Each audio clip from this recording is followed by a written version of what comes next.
Bom dia, graça e paz, irmãs da classe Mulheres Adoradoras, outros irmãos e irmãs que porventura estejam assistindo essa aula. Vamos hoje dar continuidade ao nosso estudo sobre o Evangelho de Mateus e hoje estudaremos sobre a tentação de Jesus. Vamos aprender com ele como resistir às tentações e como passar por elas sem pecarmos. Este é o maior desafio. É certo que todos nós cristãos sofremos tentações, mas o Senhor Jesus vem nos ensinar como podemos vencê-las e como podemos dessa forma honrar e louvar ao Senhor. Então acompanhe essa aula de hoje, tenha sua Bíblia para lermos os textos bíblicos e vermos então sobre esse episódio da vida de Jesus tão marcante e decisivo no seu ministério. Oremos. Grandioso Deus e Pai, obrigada, Senhor, pelo privilégio que temos de estudarmos a Tua Palavra, Pai.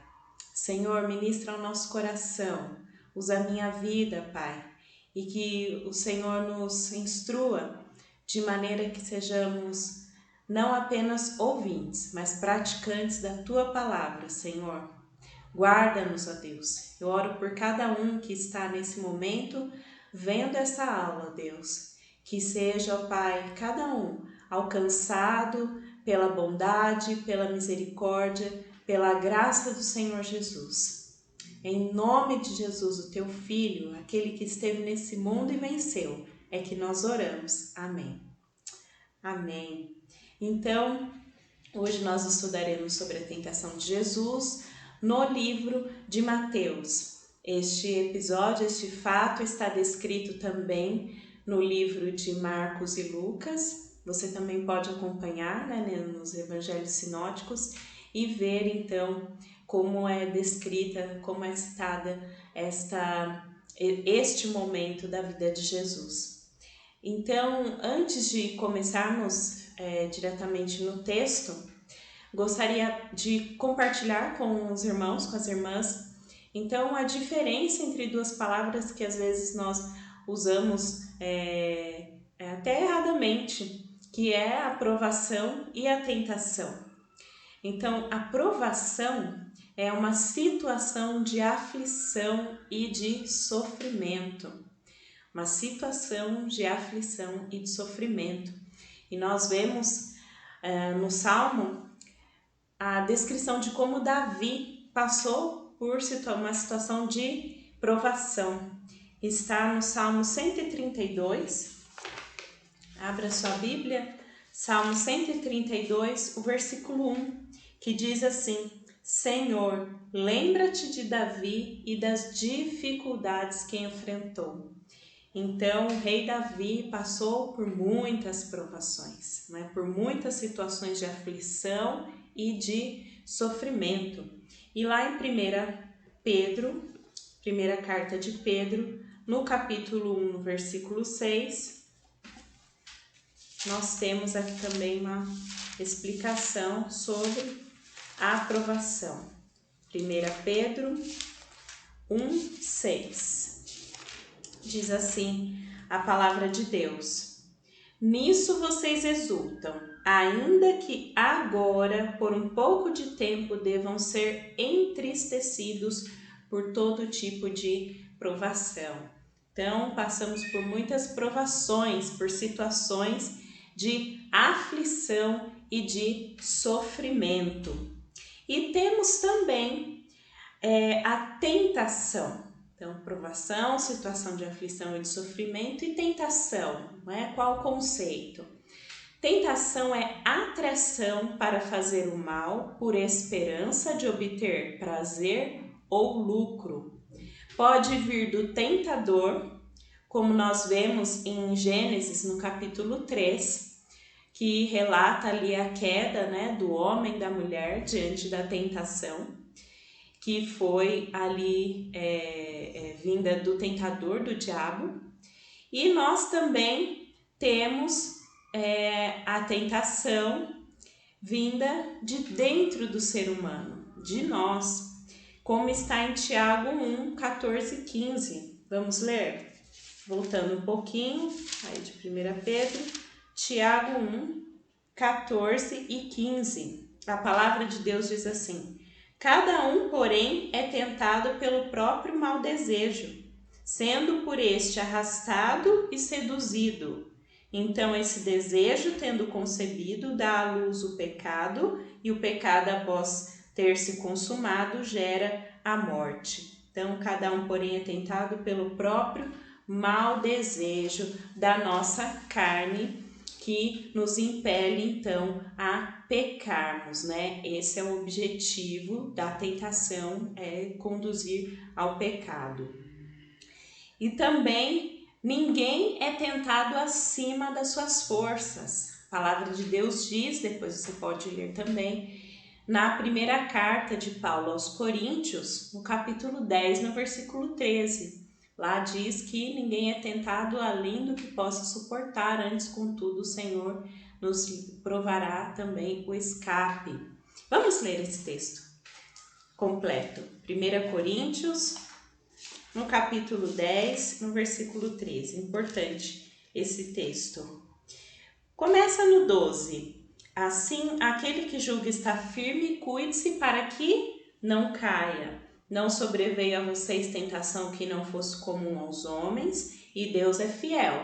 Ele não permitirá que vocês sejam tentados além do que podem suportar. Mas quando forem tentados, Ele mesmo lhes providenciará um escape para que o possam suportar. Então aqui nós temos essa afirmação de que todos nós somos tentados, mas também uma promessa do Senhor de que Ele nos proverá o escape e que não seremos tentados acima do que podemos suportar. O Senhor estará conosco. E também nós vemos que Jesus foi tentado e venceu. Nós vamos ler esse texto hoje. E exatamente por isso Ele pode então socorrer os que são tentados, como está escrito em Hebreus 2:18 e também no 4:15. E qual deve ser a nossa atitude então diante da tentação? Devemos vigiar e orar para não cedermos à tentação, como está em Mateus 6:13 e no 26:41. E também é nosso dever socorrer os que caem, como está em Gálatas, no capítulo 6, no versículo 1. Então, diante de uma tentação, devemos permanecer firmes e também socorrer aqueles que caem, aqueles que cedem à tentação. Não nos portando como juízes, mas como socorro, como apoio para que aquela pessoa possa se levantar e possa permanecer firme, como Paulo traz lá para os Gálatas no capítulo 6, no versículo 1. Bom, então agora, munidas destes dois conceitos de provação e de tentação, nós podemos afirmar que Jesus ali no texto que vamos ler hoje, ele foi tentado pelo diabo, né? Ele foi ali de muitas maneiras tentado para que caísse, para que pecasse. Vamos ver então como Jesus se portou diante desta tentação sofrida ali pelo diabo. O nosso texto base de hoje é Mateus, no capítulo 4, dos versículos 1 ao 11. Mas como eu já disse, esse fato, esse episódio é narrado também nos evangelhos de Lucas e de Marcos também. Então, nós vamos ler estes versículos e depois vamos fazer algumas considerações a respeito. Então, Mateus 4. Aqui na minha Bíblia o título é A Tentação de Jesus, que também está em Marcos 1, do 12 ao 13 e em Lucas 4, do 1 ao 13. Então Jesus foi levado pelo Espírito ao deserto para ser tentado pelo diabo. Depois de jejuar 40 dias e 40 noites, teve fome. O tentador aproximou-se dele e disse: Se és o Filho de Deus, manda que estas pedras se transformem em pães. Jesus respondeu: está escrito: nem só de pão viverá o homem, mas de toda a palavra que procede da boca de Deus.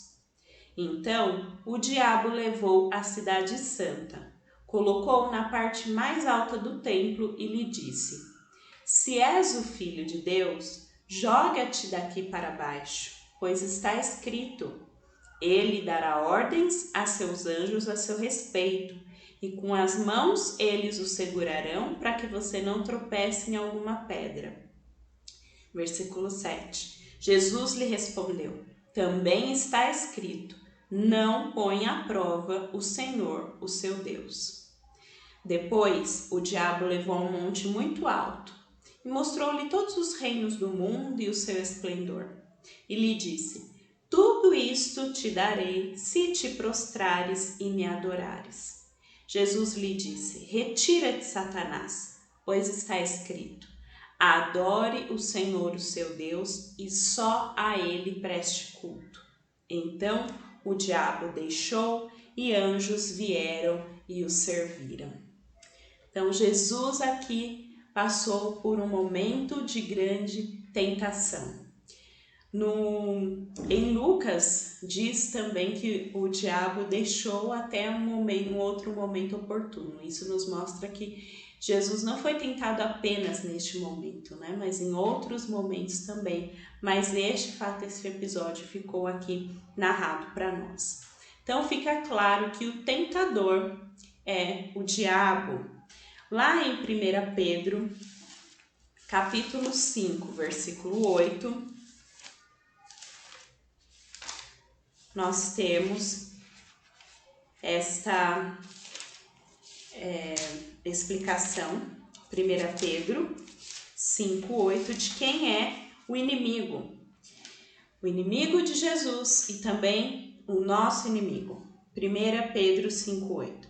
Estejam alertas e vigiem. O diabo, o inimigo de vocês, anda ao redor como um leão, rugindo e procurando a quem possa devorar. Então aqui a palavra de Deus nos afirma que nós temos um inimigo. Assim como Jesus sofreu a tentação pelo diabo, nós também.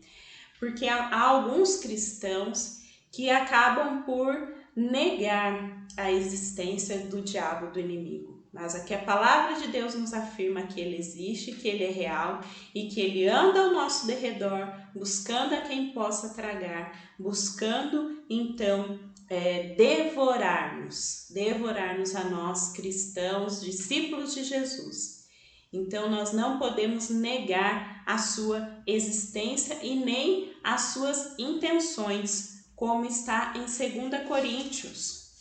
No capítulo 2, no versículo 1, quando Paulo está trazendo ali algumas orientações aos irmãos a respeito do perdão.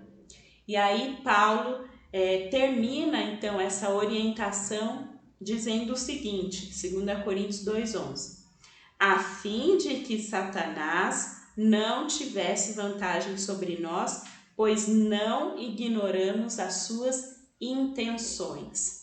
Então o diabo existe, o inimigo existe, Satanás, e as suas intenções são então nos fazer pecar. Não podemos negar isso, mas precisamos saber que ele existe, que ele anda ao nosso derredor, mas não precisamos temê-lo. Por quê? Porque Jesus venceu e ele vai aqui então nos ensinar como podemos fazer também. Bem, e o momento da tentação? Isso é muito interessante, é um detalhe importante, porque Jesus ele foi tentado logo após um acontecimento maravilhoso, que foi o seu batismo. E ali também a palavra que ele recebeu de Deus. Vamos voltar lá para o texto de Mateus. E se você voltar alguns versículos, aqui, né, logo alguns versículos antes do início do capítulo 4, né, no capítulo 13, nós temos o batismo de Jesus. E no versículo 17, temos essa palavra maravilhosa. Então uma voz dos céus disse: Este é o meu filho amado de quem me agrado. Então Jesus estava ali vivendo um momento muito bom, um momento ali surpreendente, maravilhoso, surpreendente para nós, né? Para aqueles que estavam ali, porque Jesus ele já sabia que ele era o filho amado de Deus. Mas ele recebeu essa afirmação, né, com essa voz do céu, a voz de Deus vindo sobre ele e dizendo: Este é o meu filho amado, de quem me agrado. E aí então, depois disso, num período de jejum, um período em que Jesus também estava ali em jejum, buscando ao Senhor, né? A Bíblia não fala que ele estava orando, mas provavelmente, né? A gente logo relaciona o período de jejum com um período de oração em que você se abstém de coisas para estar ali inteiramente buscando ao Senhor. Então Jesus, nesse momento, ele sofre então essa tentação. O que mostra para nós que diante também de momentos felizes, momentos bons, nós não podemos baixar a guarda. Que geralmente, quando nós somos abençoados, recebemos um milagre, algo maravilhoso acontece na nossa vida, sobrenatural, a tendência é que a gente baixe a guarda, porque estamos ali naquele momento de êxtase, de grande felicidade. Mas nesse momento Jesus foi ali tentado. E no momento também que ele estava inteiramente buscando ao Senhor. Neste momento também ele sofre a tentação. O que mostra para nós que nós precisamos fazer o que a Bíblia acabou de nos dizer. Estarmos alertas.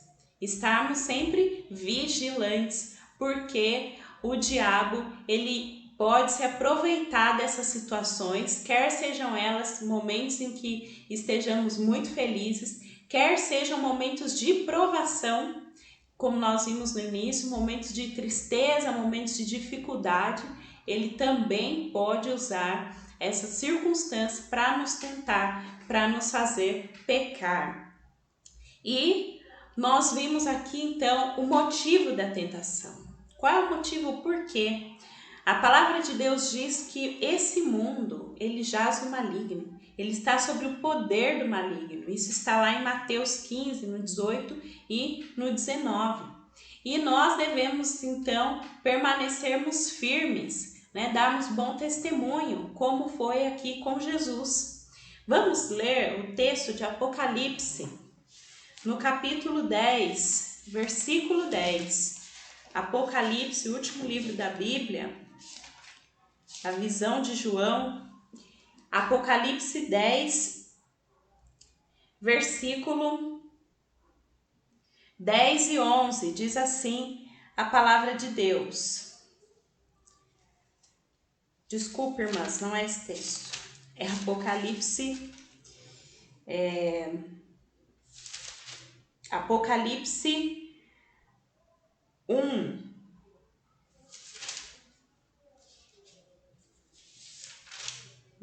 Peraí, não é esse também. É o texto que diz... Aqui, achei. Desculpa, Apocalipse 12. Apocalipse 12, 10 e 11. Anotei errado aqui, me perdoe. Apocalipse 12, 10 e 11 diz assim: Então ouvi uma forte voz dos céus que dizia: Agora veio a salvação, o poder e o reino do nosso Deus e a autoridade do seu Cristo. Pois foi lançado fora o acusador dos nossos irmãos, que os acusa diante do nosso Deus dia e noite. Eles o venceram pelo sangue do Cordeiro e pela palavra do testemunho que deram. Diante da morte, não amaram a própria vida. Então, aqui uma responsabilidade para nós vencermos pelo sangue do Cordeiro e pela palavra do testemunho que deram e diante da morte não amaram a própria vida. Então, vamos ler aqui em 1 João 5, 18 e 19. Esse é o texto correto, não é Mateus 5, mas sim 1 João 5, 18 e 19, que diz assim: Sabemos que todo aquele que é nascido de Deus não está no pecado. Aquele que nasceu de Deus o protege.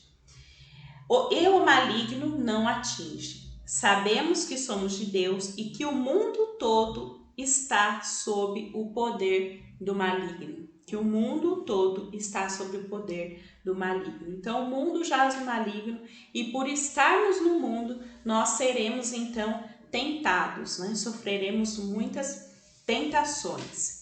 E por que Deus então permite que sejamos tentados e que sejamos provados?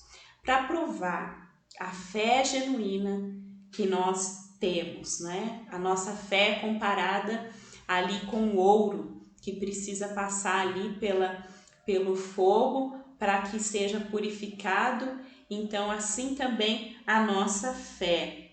E também para depois de tentarmos, Deus ser louvado. Em Efésios diz que nós nascemos para o louvor e para a glória de Deus.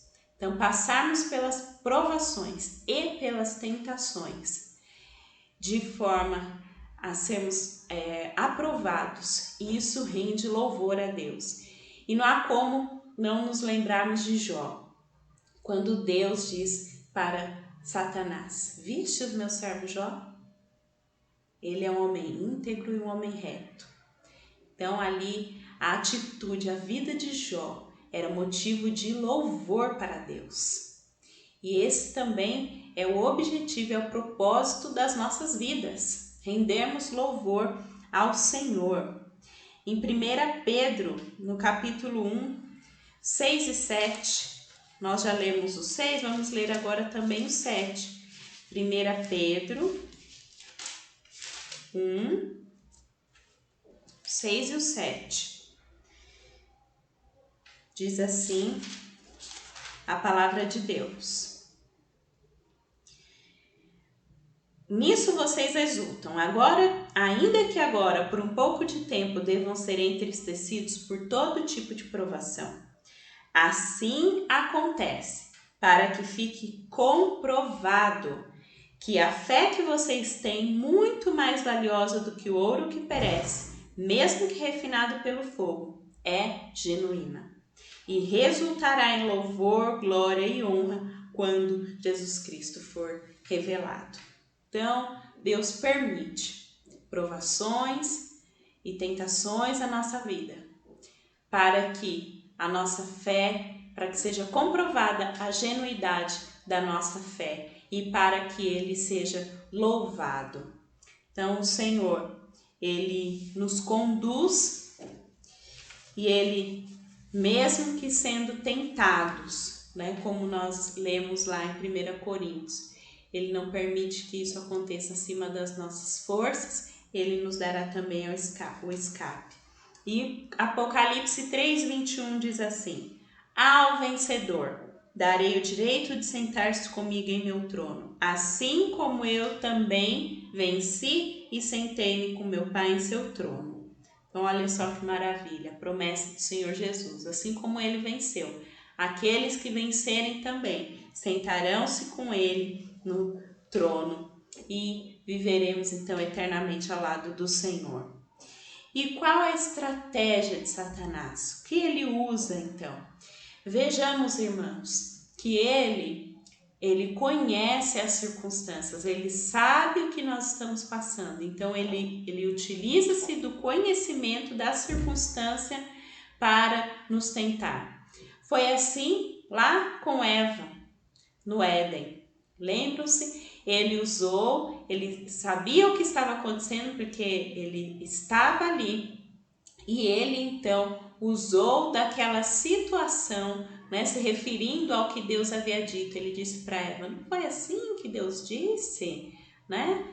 E aqui também com Jesus, ele, olha como a artimanha dele.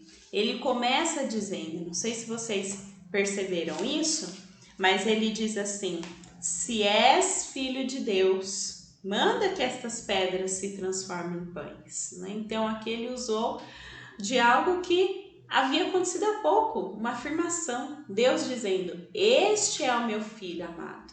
E aí então ele joga isso: se és filho de Deus, não no sentido de dúvida, mas aqui as palavras, esse conjunto de palavras quer dizer, já que você é o filho de Deus, né? Então, ou seja, ele está muito atento ao que acontece ao nosso redor. Ele está muito atento às circunstâncias da nossa vida para usá-los de forma que nós pequemos. Então, vamos ver aqui essas 3 tentativas de tentação. A primeira tentativa, então, que ele utiliza, dizendo, né? Se és o Filho de Deus, manda que essas pedras se transformem em pães. Ele apela ao desejo por uma satisfação pessoal e por uma satisfação natural, né? Para as próprias vontades. É natural que a gente sinta fome. Era natural para Jesus Cristo, que veio e esteve nesse mundo como homem, que ele sentisse fome. Então, ele apela aos desejos naturais.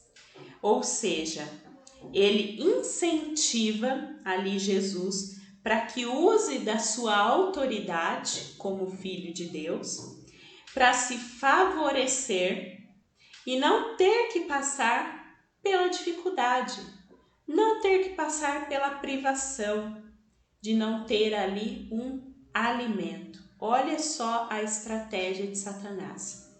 E então, nós também passamos por essa tentação e conosco ele também usa dessa estratégia.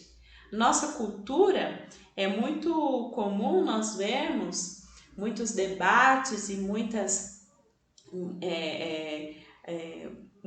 falas a respeito da afirmação da nossa vontade.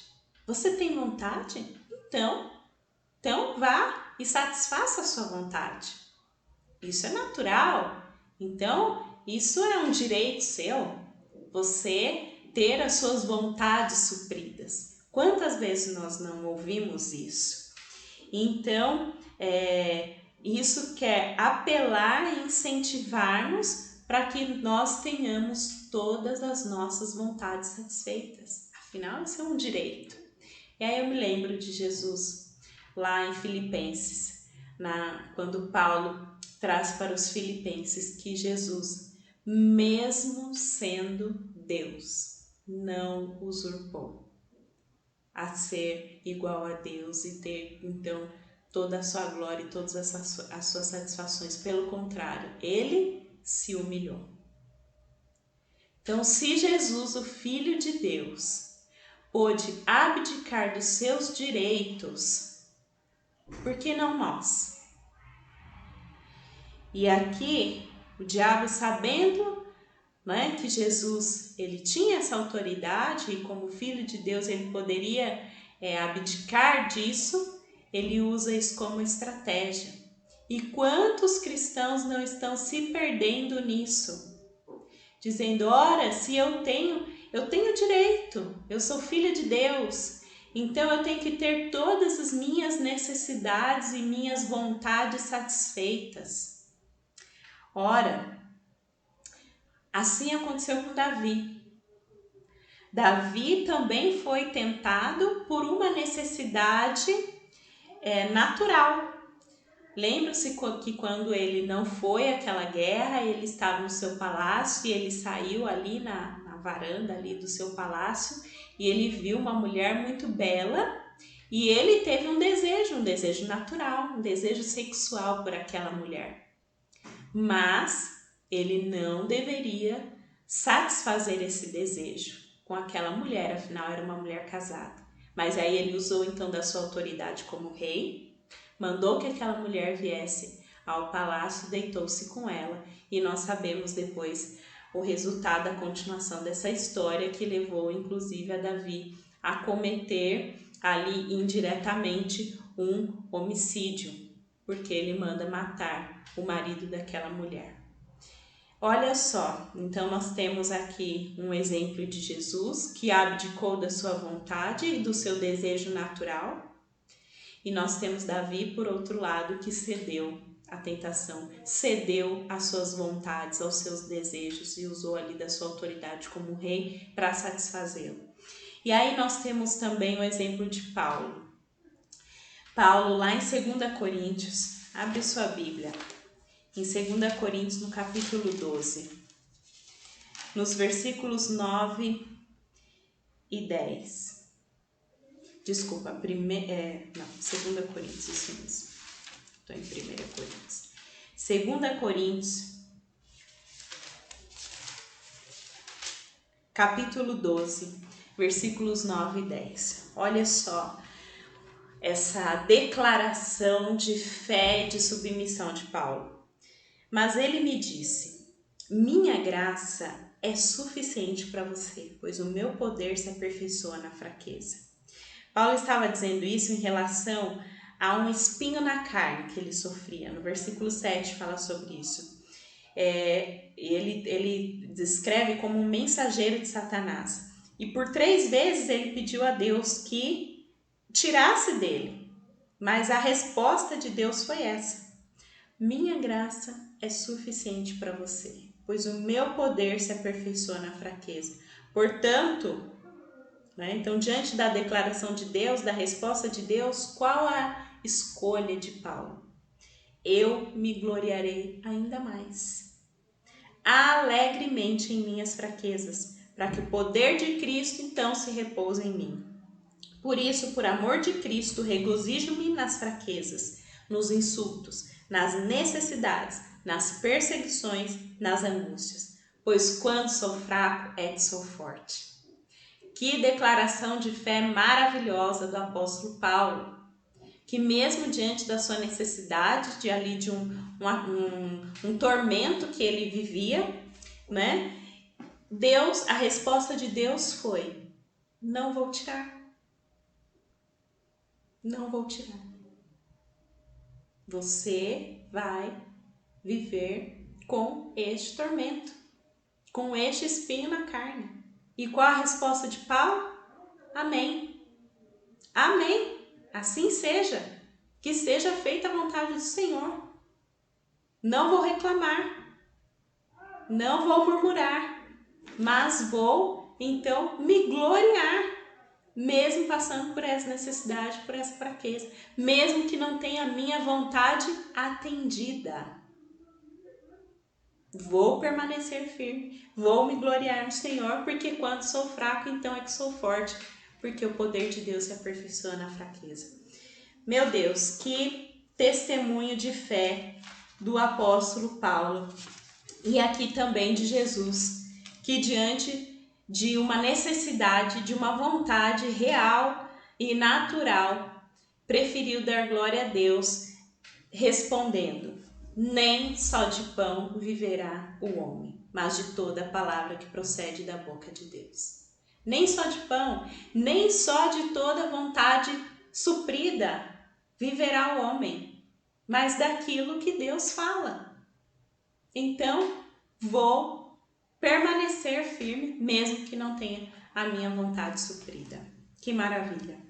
Bom, aí nós temos então o diabo, que é insistente. Ele é insistente.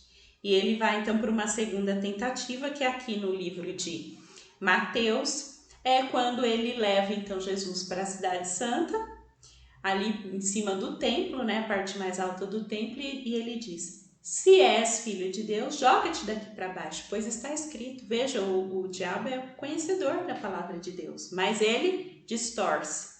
Ele traz aqui então, ele dará ordem a seus anjos, para que você não tropece nenhuma pedra. Ele vai te sustentar. Pode se jogar, Jesus. Pode se jogar então e depois cobrar isso de Deus.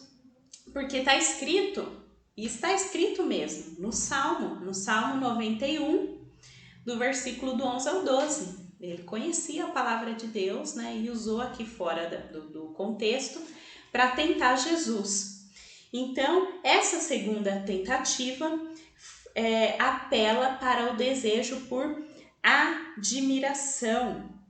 Por admiração, para que então Jesus se jogue e os seus anjos virão e eles vão te sustentar, eles vão te salvar. E ali é interessante ver que ele leva Jesus ali para o templo, em cima do templo. Como nós também, participantes da Igreja de Jesus, isso não nos priva de sermos tentados. Pelo contrário, aí mesmo é que somos tentados, né? Por sermos filhos de Deus, por sermos também inimigos do mundo, né? Como diz a palavra. Então, essa segunda tentativa desse desejo de admiração. Então, como participantes da igreja, nós também somos tentados. E ali, a artimanha, a estratégia de Satanás era no sentido de faça o que parecer melhor, mesmo violando um princípio, e depois apele para a promessa de Deus. Porque aqui em nenhum momento Deus disse para Jesus fazer isso. Pelo contrário, era o diabo que estava dizendo para ele. Então faça alguma coisa, mesmo que não seja uma ordem de Deus, e depois apele para a promessa dele. E quantas vezes nós não somos tentados a agirmos da mesma maneira, manipularmos a Deus, fazermos algo que Deus não mandou para fazer e depois apelarmos para que Ele venha e nos livre e nos tire daquela situação, amenize aquela situação. Quantas vezes nos precipitamos e tomamos decisões fora do princípio de Deus, da vontade de Deus, e aí nós vamos e apelamos: Deus, mas o Senhor disse que estaria comigo, o Senhor disse que me ajudaria, o Senhor disse isso e disse aquilo. Quando na verdade nós tomamos uma decisão que era contrária à vontade de Deus. Então, nós não temos esse direito de apelarmos para as promessas de Deus se nós não o estamos obedecendo. Então, aqui nós temos essa artimanha de Satanás ali para que Jesus, então, fizesse isso, né? Se jogue e depois os seus anjos virão e te susterão. Eu ouvi uma música há algum tempo, e essa música, uma frase me chamou a atenção, e agora estudando esse texto eu vejo que ela está teologicamente incorreta. A música dizia assim que fé é pular aonde não dá pé. Então, pular ali, né, no caso no mar, num lugar onde não dá pé, e aí você então ter a certeza de que Deus vai te ajudar. E pensando, né, nesse trecho dessa música e nesse trecho aqui da palavra de Deus, eu entendo que ela está incorreta, porque isso é tentar a Deus. Isso não é prova de fé, isso é tentar a Deus. Eu vou numa situação que eu sei que é de perigo e depois eu peço para Deus me ajudar. Então a gente precisa tomar muito cuidado com aquilo que a gente ouve nas canções, né, nas músicas que se dizem gospel e que muitas vezes não tem base bíblica. E aí então nós temos aqui uma terceira tentativa de tentação. Quando o diabo leva Jesus, né, para um monte muito alto, mostra então todos os reinos do mundo, todo o seu esplendor, né, aqui toda riqueza e todo esse desejo por poder, e ele fala: tudo isso te darei, se te prostrares e me adorares. Olha só, e aí Jesus responde, né? Retira de Satanás, pois está escrito: adore o Senhor, o seu Deus, e só a Ele preste culto. Não vou me render, não vou me dobrar diante do que você está me oferecendo. E era muito o que o diabo estava oferecendo. E eu penso quantas vezes, por muito menos, por tão pouco, nós nos rendemos, né? E nos entregamos aquilo que o diabo está oferecendo para nós, né? Esaú, com a Jacó, Esaú foi por um prato de lentilha, né? O que está te fazendo se render às tentações? O que me faz render às tentações? Às vezes um prazer imediato, né? Algo ali tão transitório, tão rápido, e a gente acaba se rendendo. Jesus não se rendeu diante desse desejo por autonomia e também para escrever a sua própria história. Como assim? O diabo tentou ali para que Jesus assumisse o controle da sua vida. Porque é certo que Jesus, ele não veio a este mundo para reinar aqui, para ter esse reino. O reino dele é o reino espiritual. Mas é certo que Deus criou todas as coisas e que todas as coisas foram criadas por ele, para ele. Então o diabo, sabendo disso, apela então. Olha, se renda então e eu vou te devolver tudo que te é por direito. Mas Jesus, ele não cede. Ele não cede a esse apelo de seja senhor da sua própria vida e não servo. Esteja por cima e não por baixo. Jesus, ele não cede a esse apelo. Pelo contrário, ele se submete à vontade de Deus. E quantas vezes nós também não sofremos esse tipo de tentação?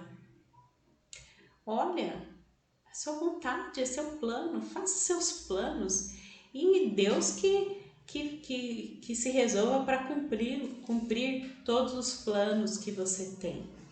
Mas aí a palavra de Deus diz, lá em Provérbios no capítulo 16, olha o que diz a palavra do Senhor. Versículo 1. Ao homem pertencem os planos do coração, mas do Senhor vem a resposta da língua. Ou em outras traduções, mas do Senhor vem a resposta final. Ou seja, podemos fazer nossos planos? Podemos. E isso é natural, é comum. Mas a palavra final vem do Senhor. Então, nós devemos nos submeter à vontade de Deus, que é boa, que é perfeita e que é agradável. Senhor, eu gostaria muito disso, mas se o Senhor tem algo melhor para mim, que se cumpra a tua vontade na minha vida. Eu me submeto a ela, eu aceito, eu me rendo à sua vontade. E Jesus, ele fez isso. Ele se rendeu à vontade de Deus. Ele não cedeu aos apelos do inimigo e ele disse, retire de Satanás, eu vou adorar só a Deus. Adore só o Senhor Deus, assim está escrito, e só a Ele preste culto. Então não vou prestar culto a mim mesmo, a minha própria vontade. E aí lembro lá já no Getsemane, né? Aqui Jesus no começo do seu ministério e no final ali do seu ministério, no Getsemane, ele disse, Senhor, passa de mim, se for possível, passa de mim, contudo, seja feita a sua vontade. Irmãos, que exemplo de fé, de firmeza, de submissão à vontade de Deus. Nós vemos uma geração em que o que eu quero é o que tem que acontecer. E aqui Jesus nos dá então esse exemplo perfeito. Só a Ele preste culto. Eu não vou me render a isso, ao fato de ter aqui todas essas riquezas, tudo isso, todos esse reino, todos os reinos do mundo, o seu esplendor. Se para isso eu tiver que prestar culto ao diabo, se para isso eu tiver que desprezar a pessoa de Deus, eu não farei. E então o texto termina dizendo que o diabo deixou e anjos vieram e o serviram. O diabo o deixou, anjos vieram e o serviram. Olha só o resultado de manter-se firme diante das tentações. Então, como vencer as tentações? Vamos então ver aqui o que Jesus fez. Primeiro, ele se sujeitou a Deus. Ele estava cheio do Espírito. Jesus ali havia acabado de se batizar, momento maravilhoso, mas ele não baixou a guarda. Ele estava cheio do Espírito. A palavra de Deus diz que nós devemos andar em Espírito. Lá em Gálatas vai ensinar para nós que devemos andar em Espírito, estarmos cheios do Espírito. E conectados com Deus no particular. Jesus estava ali sozinho, passando por aquele momento em que ele estava buscando a Deus em jejum. Ele foi então tentado, mas ele estava firme, se sujeitou. E eu fiquei pensando, nós estamos passando por um momento de isolamento, né? Isolamento físico. E agora mais forte ainda porque estamos num tempo de restrição dos cultos suspensos. Não podemos estar ali em comunhão com os nossos irmãos. Irmãos, será que não é um tempo que Deus está usando para que a gente busque mais a Ele no particular? Para que então na nossa casa, no nosso momento sozinho, nós possamos buscá-lo de todo o coração. Como está lá em Jeremias 29:13. Buscar-me-eis e me achareis quando me buscareis de todo o coração. Eu deixarei ser encontrado por vós, diz o Senhor. Então que ao invés de reclamarmos por esse tempo, possamos usar para buscarmos a Deus mais ainda, para nos deliciarmos na sua presença. Segundo, Jesus ele resistiu ao diabo. Se queremos vencer as tentações, nós precisamos resistir. Nós não devemos andar ali no caminho do mal, né? A aparência do mal. Lá em 1 Tessalonicenses 5:22 diz que não devemos estar ali na aparência do mal. Vamos ler 1 Tessalonicenses 5:22. Colossenses, Tessalonicenses 5:22. Afastem-se de toda forma do mal. A gente não deve andar ali na linha, né? Em cima do muro, pertinho. Não, nós devemos nos afastar. Cada um sabe naquilo que é mais tentado, naquela que é a sua fraqueza. Cada um sabe. Então, qual é a orientação de Deus? Fuja, não ande ali, né? O que aparenta mal, só tem aquela aparência, fuja. E também a palavra de Deus diz lá em Tiago 4:7, vamos ler Tiago, um pouquinho para frente, 4:7, depois de Hebreus, diz assim a palavra de Deus: portanto, submeta-se a Deus, resistam ao diabo e ele fugirá de vocês. Olha o 8, o comecinho. Aproximem-se de Deus e ele se aproximará de vocês. Então essa é a estratégia para vencer as tentações. Resistirmos ao diabo, mas nos submetermos a ele. Então, pelo conhecimento da palavra, Jesus estava munido da palavra. Assim como o diabo sabia da palavra, Jesus também sabia e usou de maneira correta e assim resistiu ao diabo. E terceiro, fé em Deus e submissão à sua palavra. Ainda em Tessalonicenses, vamos voltar lá em 1 Tessalonicenses, capítulo 5. Olha só, versículos 23 e 24, a continuação do texto. Que o próprio Deus da paz o santifique inteiramente. Que todo espírito, alma e o corpo de vocês sejam preservados irrepreensíveis na vinda de nosso Senhor Jesus Cristo. Aquele que os chama é fiel e fará isso. Então, temos fé em Deus, nos submetermos à sua vontade. Essa é a chave para que possamos vencer as tentações, assim como Jesus o fez.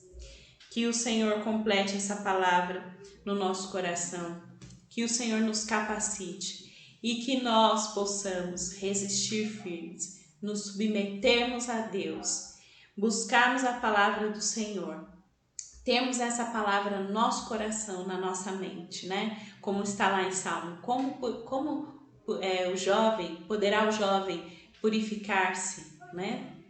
E andar ali puro, buscando na palavra de Deus. Vamos ler esse último texto? Salmo 119. Salmo 119.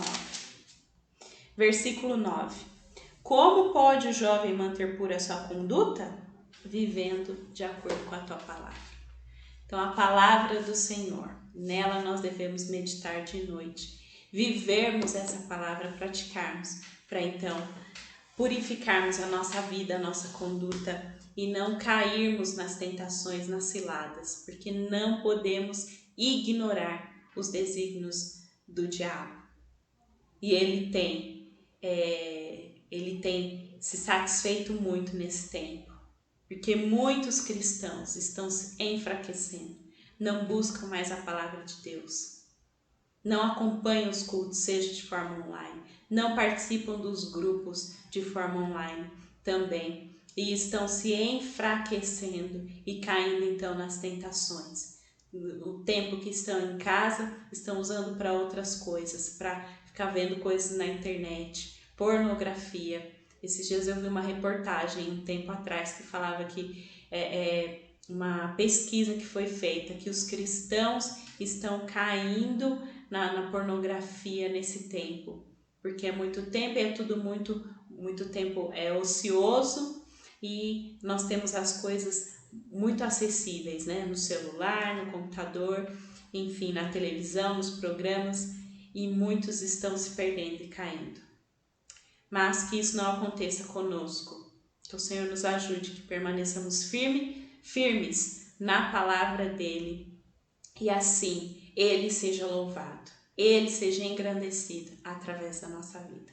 Deus te abençoe, te espero domingo que vem. Vamos então continuar nosso estudo sobre Mateus. A paz.